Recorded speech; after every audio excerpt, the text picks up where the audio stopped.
So good morning, everyone. We'll begin with the reflection. Reflections on universal well-being.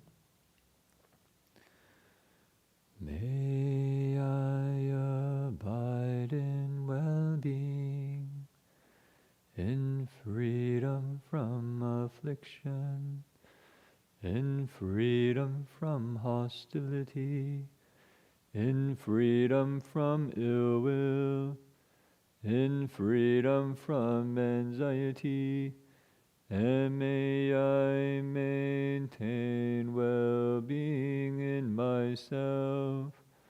May everyone abide in well-being, in freedom from hostility, in freedom from ill will, in freedom from anxiety, and may they maintain well-being in themselves. May all being released from all suffering, and may they not be parted from the good fortune they have attained. When they act upon intention, all beings are the owners of their action, and inherit its results. Their future is born from such action, companion to such action, and its results will be their home.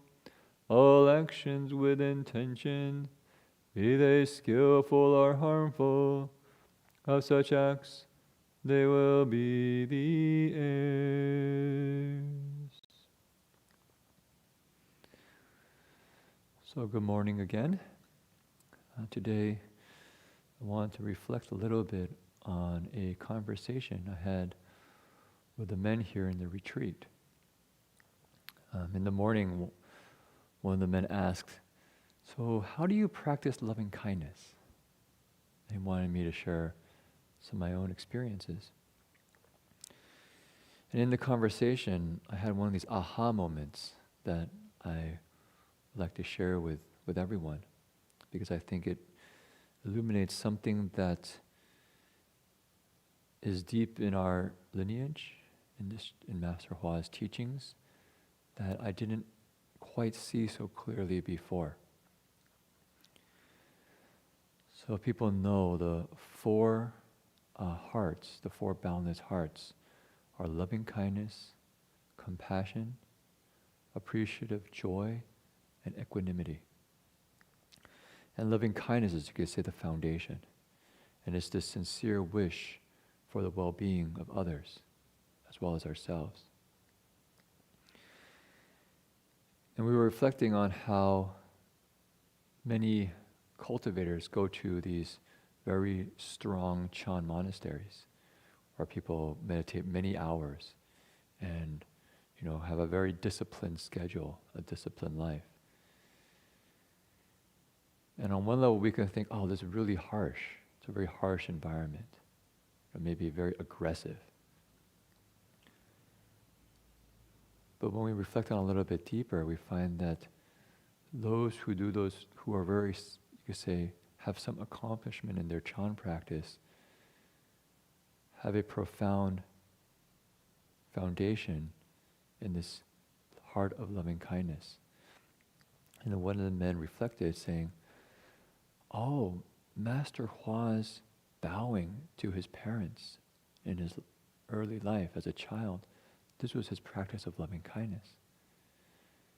And I also had this aha moment because I realized, in the kind of the traditional Theravada style of loving kindness practice, you begin with those you care about, and you wish them well, you wish them safety, and then you extend out to maybe strangers, maybe teachers, even those that have harmed us, our enemies.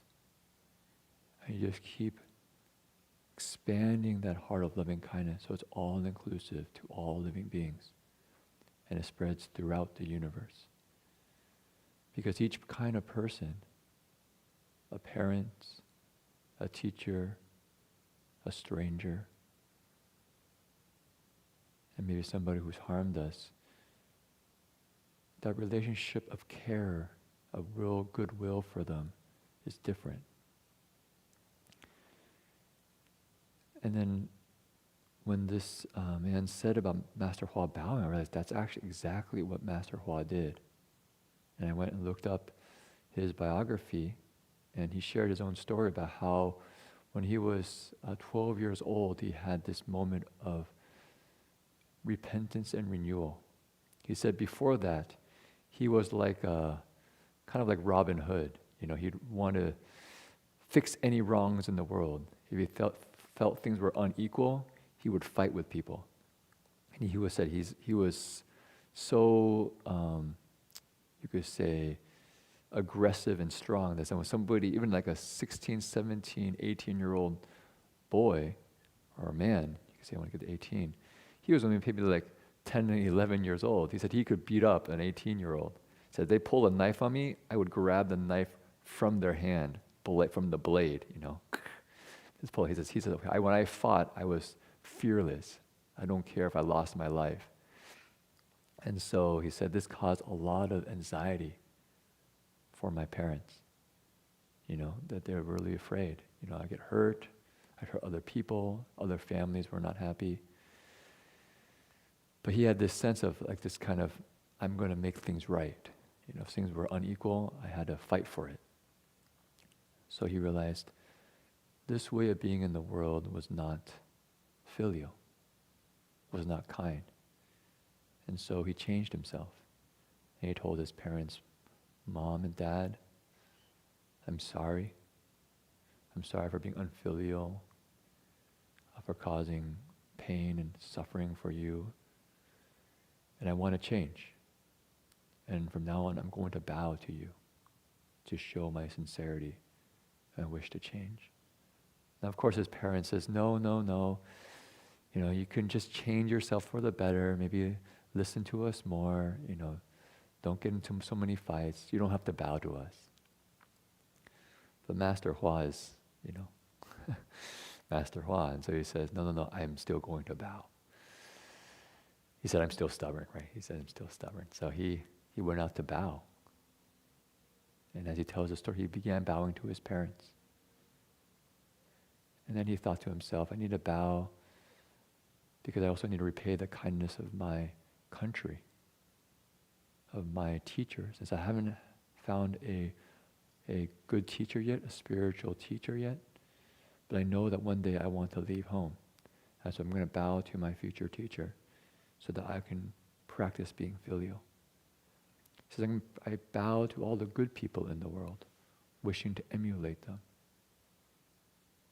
And then he said, I even bowed to those bad people in the world, causing great harm, wishing that they will get better, that they'll find a proper path.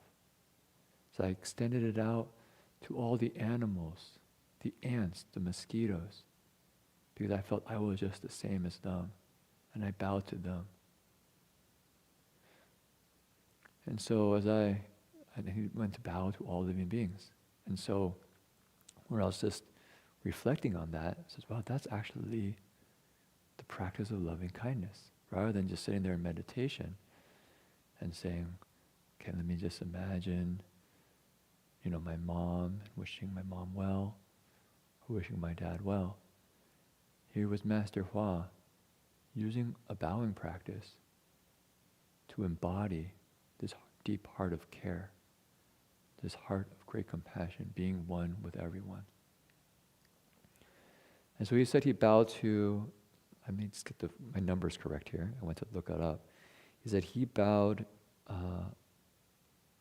let's see here. He said he bowed to all the loyal ministers, great sages and worthies, all the ants and mosquitoes. He said he bowed even outside when it was raining or snowing. He said, if I bowed for more than 10 years, regardless of the weather, rain or snow, right, he would bow outside. I bowed 2 hours in the morning and 2 hours in the evening, making 830 some bows twice a day. I was bowing for 4 hours a day. So imagine that, a young boy, 12 years old, bowing 4 hours a day. And during this time, what was his contemplation? Kindness and compassion. Right? So he just bowed there, wishing to deeply show his respect for all living beings and his care for living beings. And you can see this is his foundation, Master Hua's foundation. Later, he goes on in his talk to say that he lessened the number of bows he does every day because, maybe when he's older, he doesn't have 4 hours to spare. But he still has 5 bows. What are the 5 bows? First bow, he says, to the Buddhas. The Dharma is the second bow. And the third bow is the Sangha that pervades empty space in the Dharma realms, in the 10 directions and the 3 periods of time. So he bows to these Buddha, Dharma, and Sangha. And then he says he bows to all living beings in his 4th bow, seeing himself as the same as all living beings, mosquitoes and ants included.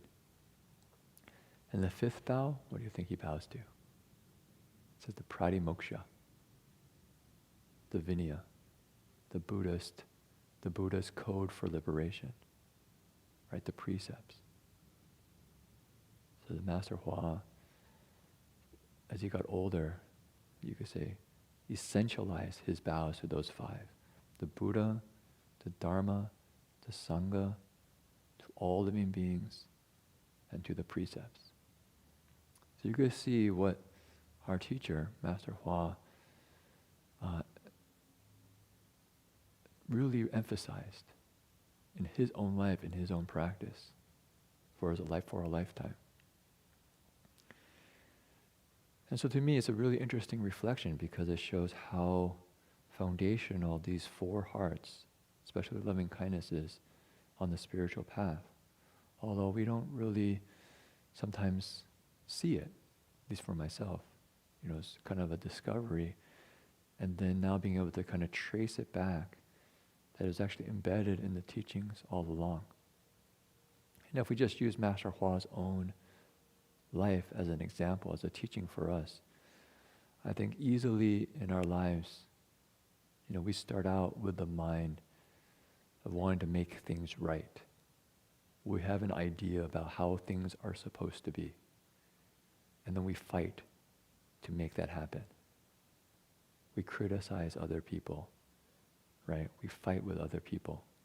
We fight with ourselves because we think this is how things are supposed to be. And I fight to get there. And at a young age of 12, Master Hua realized that's unfilial. And that's not the heart of great kindness and compassion. And so he spent 4 hours a day, and I'm sure he changed in his life as well, just to say, I'm going to reestablish my intention, my behavior on the ground of respect and kindness.